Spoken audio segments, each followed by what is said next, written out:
القول قول الصوارم كي تسترد المظالم حتى الأراذيل ساموا رسول أهل العزائم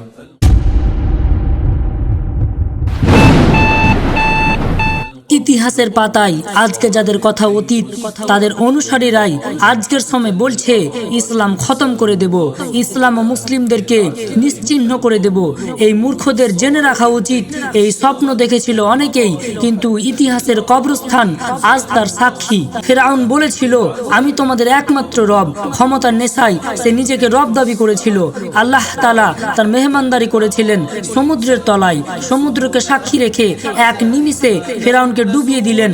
আর ফেরাউন আজ বর্তমান ইতিহাসের লাশ, নাম আছে কিন্তু তার শক্তি নেই। নমরুদ বলেছিল আমি জীবন দেই, আমি মৃত্যু দেই। ইব্রাহিম আলাইহিস সালাম যখন বললেন আমার রব সূর্যকে পূর্ব দিক থেকে উদয় করেন, আপনি পারলে সূর্যকে পশ্চিম দিক থেকে উদয় করে দেখান, তখন নমরুদ বোবা হয়ে গিয়েছিল। আল্লাহ তাআলা তার মেহমানদারি করেছিলেন ছোট্ট মশা দিয়ে, তার কাছে মশা পাঠালেন আর সে মশাই নমরুদের অহংকারকে চূর্ণ বিচূর্ণ করে দিল। হামান বলেছিল ফেরাউনের দরবারের বুদ্ধিজীবী, ক্ষমতার দালাল, সে মিথ্যার ইট দিয়ে সত্যের মিনার ভাঙতে চেয়েছিল, যাদের পতনের সাক্ষী কুরআন। সেই ফেরাউন, হামান ও তার সৈন্যবাহিনী সবাই ধ্বংস হয়েছে। এবার আসুন মক্কার দিকে। আবু জেহেল ইসলামের সবচেয়ে বড় শত্রু, যে বলেছিল মুহাম্মদের দিন আমরা শেষ করে দেব, কিন্তু তার পরিণতি আল্লাহ তার মেহমানদারি করলেন বদরের ময়দানে। সে পড়েছিল ধুলায় লুটিয়ে, আর ইসলাম ছড়িয়ে পড়েছিল পৃথিবীর দিক দিগন্তে। এই নরপিশাচু ফেরাউনের জাত ভাইদের বলে দিয়েন আল্লাহ সুবহানাহু ওয়া তাআলা কোরআনে ওয়াদা দিয়েছেন। আল্লাহ তাআলা ইরশাদ করেন তারা চায় আল্লাহর নূর ইসলামকে তাদের মুখের ফুৎকারে নিভিয়ে দিতে, কিন্তু আল্লাহ তার নূর ইসলামকে পূর্ণ করবেন, যদিও কাফিররা অপছন্দ করে। এই আয়াতের ওয়াদা শুধু তখনকার জন্য না, এই আয়াত আজকের জন্য, কিয়ামতের আগ পর্যন্ত এই আল্লাহর ওয়াদা বহাল থাকবে। আজকের মিডিয়া যুদ্ধ, আজকের ইসলাম বিদ্বেষ, আজকের ষড়যন্ত্র, সবকিছুর জবাব এই একটি মাত্র আয়াত। কাফিরদের অস্ত্রশস্ত্র, সেনাবাহিনী মিলিয়েও, পৃথিবীর সকল শক্তি একত্রিত করেও ইসলামের আলো কখনোই নিভানো সম্ভব নয়, কারণ এটা সৃষ্টিকর্তা মহান আল্লাহর ওয়াদা, নিশ্চয়ই তার ওয়াদা সত্য। আল্লাহ তাআলা আরো বলেন তিনি তার রাসূলকে পাঠিয়েছেন হেদায়েত ও সত্য দিন সহ, যাতে তিনি একে সকল ধর্মের উপর বিজয়ী করেন, যদিও মুশরিকরা অপছন্দ করে।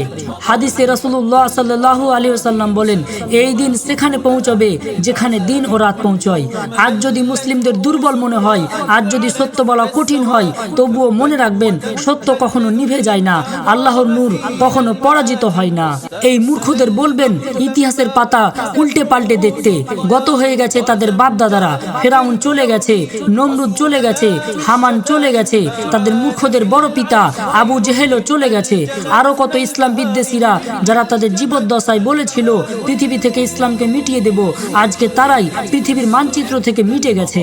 তাদেরকে আরো বলে দিবেন পৃথিবীর মানচিত্র থেকে যেদিন ইসলাম ও মুসলিম মিটে যাবে, সেদিনকে দুনিয়াও মিটে যাবে। পৃথিবীর জমিনে একজন মুসলিম জীবিত থাকা অবস্থায় কিয়ামত হবে না।